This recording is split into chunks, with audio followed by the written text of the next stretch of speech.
마지막 얘기하는데 좌우를 구별하지 못하는 자가 12만 여명이다 라는 얘기가 있는데 이게 뭐냐면은 사실 그 12 곱하기 만이죠. 네. 엄청나게 많은 수인데 이 12가 사실 또 완전수 네. 이기도 하기 때문에 그런 상징적인 의미가 돼 있어요. 그러니까 네. 이스라엘 사람들, 니느웨 사람들을 분별력이 떨어졌기 때문에 깔봤는지 모르지만 하나님은 그 사람들이 분별력이 떨어졌기 때문에 내가 사랑한다. 내가 용서한다. 그 긍휼함을 우리가 알 수 있죠. 우리도 사실 나이스한 사람들은 알잖아요. 속으로 보면. 하나님이 그럼에도 불구하고 그런 사람들에도 불구하고 우리는 사랑받는 사람이다라는 용기를 낼 수도 있겠죠. 반대로 해석하면 그렇게 될 수 있어요.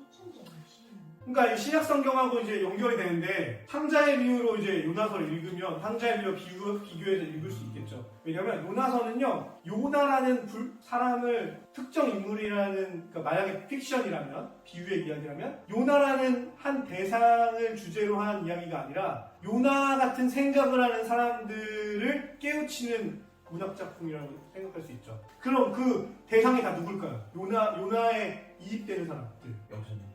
이스라엘 사람 전체겠죠. 그러니까 물론 이스라엘 사람들 전체가 하나님의 자비를 무시하거나 이러진 않겠지만 그 당시 대부분의 사람들이 니느웨를 싫어했기 때문에 요나는 사실 이스라엘 사람들을 대표하는 인물로 볼 수 있죠. 네. 우리도 만약에 요나 같은 사람이나 이스라엘 사람들 같은 생각 가질 수 있죠. 누구 사랑해야 되는데 혹은 누구에게 어떤 복음을 전해야 되는데 이기적인 사람이 될 수 있는 거예요.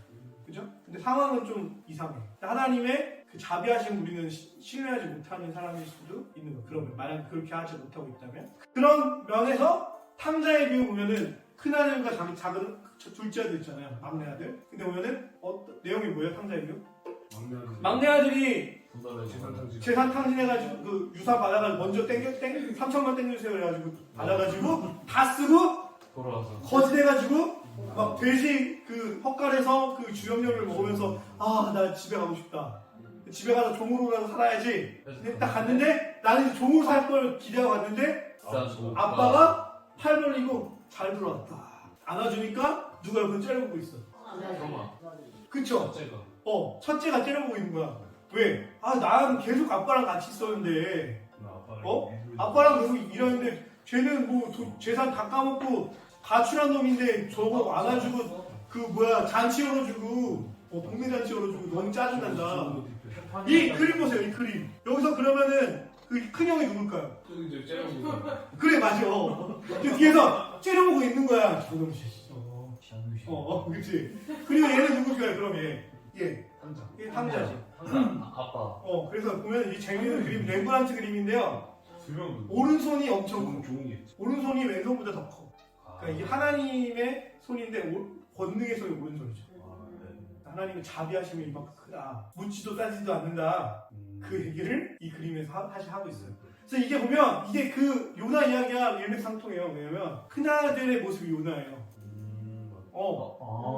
큰아들이 쟤네 니느웨 요나는 니느웨 저분들 용서받으면 나 배 아파서 못 살겠어. 이걸 한 거잖아요. 그래서 큰아들도 나도 제 동생 그 용서하면 아빠 나 배 아파서 못 살겠어. 이거야. 그러니까 이거랑 신약이랑 연결이 되는 거예요. 그래서 여기 보면은 이 큰아들이 한 얘기 중에 이 키포인트가 이거야. 이 아들이 오니까 라는 얘기를 삼자가 해야 될 얘기잖아. 이 아들이라는 얘기는 열받은 거야. 내 동생이 오니까 이런 얘기를 하는 게 아니라 저 아버지의 이 아들이 오니까 잔치 대표 주니까 이 말투에서 이게 나오는 거예요. 그러니까 요나랑 똑같은 얘기예요. 그래서 자기가 없어져. 여기 보면은 근데 아빠가 얘기할 때 때는 이 아들이 아니라 너의 아우야, 너의 형제야. 요나사 연결되는 거야. 세상의 지분. 그래서 이 아빠가 얘기하죠. 너 열받은 거 이해한다. 하지만 생각해볼래? 내 아들은 내 동생이 아니야. 그치? 아무리 미워도 이 동생 아니니? 잘 살아라. 유일하게 한자 집어넣어. 재산 탕진 한번 해야 그만하지 말라고. 이 동생이 죽었다가 살았는데 야 내가 기뻐하지 않겠니? 하나님의 마음이 이렇게 작은 아빠 아들 진짜. 그쵸?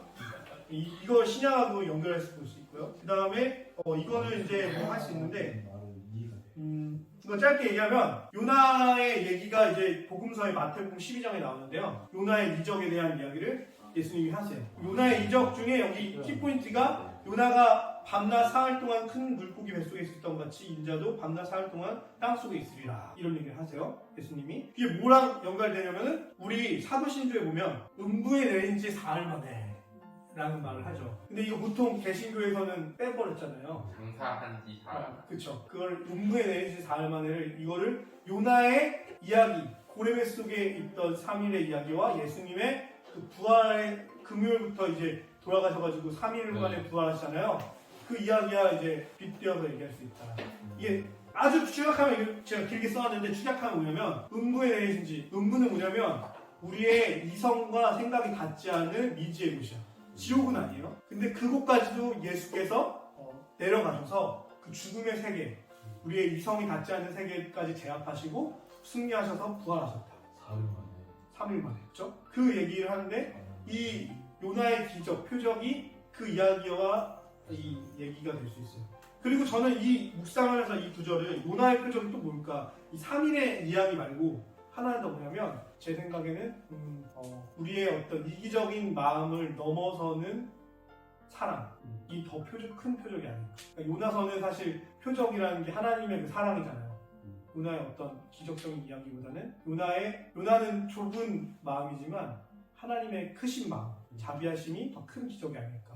그게 요나의 기적이 아닐까. 이런 생각도 제가 짧게 해봤습니다. 자, 그리고 거의 마지막에 길게 했는데 이렇게 이럴 줄 몰랐는데 요나랑 바울이랑 이제 신약 성경에서 그 대조할 수 있는데 사도행전에 보면은 바울도 배가 파손할 경험을 해보죠.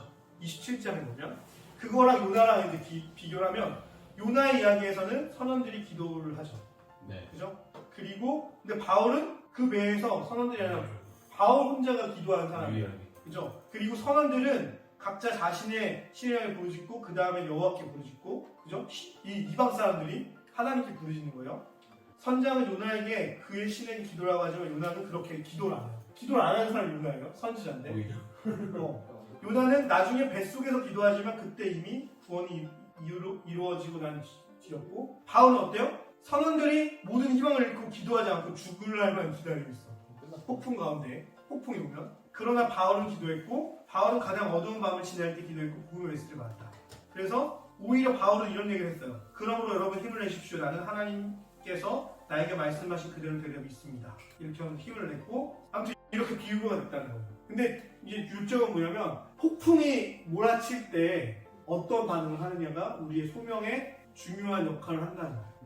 우리가 하나님 믿는다 말로만 해도 그 고통이나 그 고래 뱃속에 있는 상황 같은 상황에서 기도하지 않으면 요나 같은 사람이 되는 거고 이 폭풍이 없을 때 기도하는 사람은 소명의 자리를 찾아가는 사람이 될 수 있다라는 결론을 내릴 수 있겠습니다. 제가 기도하고 하나님 오늘 요나서를 통해 우리의 소명을 다시 한번 재조명해 봅니다.